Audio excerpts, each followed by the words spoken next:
in pets, but it is something that you can keep an eye out for. And here to talk about it's Dr. Jill and the beautiful Diva this morning. Good morning. Good morning. Now, you said this isn't really common, but there are ways that you can protect your pet. Right. It's, it's not super common, but in older pets it can be fairly common. So we find out through screening, blood tests, things of that nature.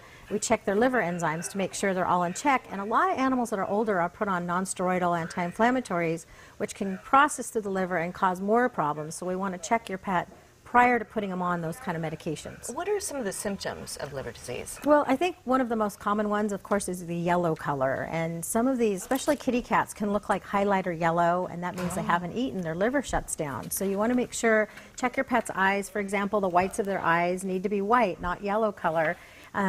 Swollen abdomen, that's another big one. A lot of these pets look like they've actually eaten watermelon. Oh my goodness. Yes. So those would be kind of the smoking gun symptoms. Right, those are huge symptoms. So, but things like not eating, for example, or just malaise or not feeling well, vomiting, diarrhea, and all carbohydrate diet can create liver disease too.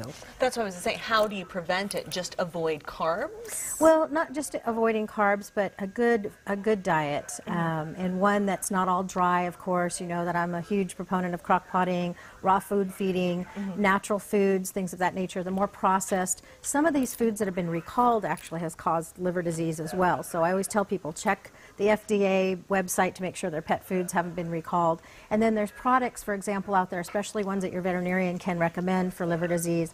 There's Chinese herbs. I like these little chewables.